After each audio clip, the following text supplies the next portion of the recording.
একদিন এক শেয়ালের মাংস খেতে গিয়ে গলায় হাড় ফুটে গেলে সে যন্ত্রণাতে ছটফট করতে থাকে এবং সে কি করে সেই হাড় টুকরোটি বের করবে সে বুঝতে পারে না।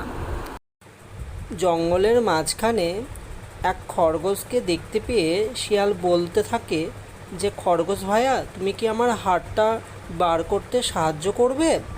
খরগোশ তখন তাকে বলে, তুমি তো খুব চালাক প্রাণী, তোমাকে আমি এখন হাড় বার করতে গিয়ে আমার জীবনটা হারাই। এই বলে খরগোশ ভয়ে পালিয়ে গেল। এরপরে শেয়াল বনের মধ্যে একটা বানরকে দেখতে পেল এবং সে বানরকে বলল, বানর ভাইয়া, তোমার তো বড় বড় লম্বা দুটো হাত রয়েছে, তুমি কি আমার গলার হাড়টা বার করতে সাহায্য করতে পারবে? এই কথা শুনে বানর সঙ্গে সঙ্গে বলল, তুমি তো খুব চালাক প্রাণী, তোমাকে আমি এখন হাড় বার করি আর তুমি আমাকে পরক্ষণে খেয়ে ফেলো। এই বলে বানরটিও ভয়ে পালিয়ে গেল। কেউ উপকার না করায় এবার শেয়াল মনের দুঃখে নদীর ধার দিয়ে একা একা চলতে শুরু করলো।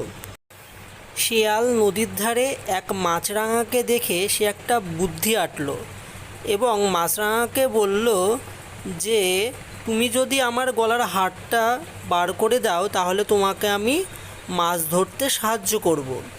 তখন মাছরাঙা তার লম্বা ঠোঁট দিয়ে শিয়ালের গলায় বেঁধে থাকা হাড়টিকে বার করে দিল। এইবার শিয়াল তখন জিজ্ঞাসা করলো যে, তুমি তো আমার গলার হাড়টা বার করে দিলে, আমি যদি তোমাকে এখন খেয়ে ফেলি? তখন মাছরাঙা উত্তর দিল, আমি তো তোমার উপকার করেছি, তুমি আমার এইরকম উপকারে প্রতিদান দেবে? তখন শিয়াল বলল যে, আমি তোমাকে এখনও পর্যন্ত বাঁচিয়ে রেখেছি, এটাই তোমার ভাগ্য ভালো, তুমি এক্ষুনি এখান থেকে পালিয়ে যাও। তো এখান থেকে আমরা এটাই বুঝতে পারি যে স্বার্থপর ব্যক্তিদের কোনো সময় উপকার করতে নেই।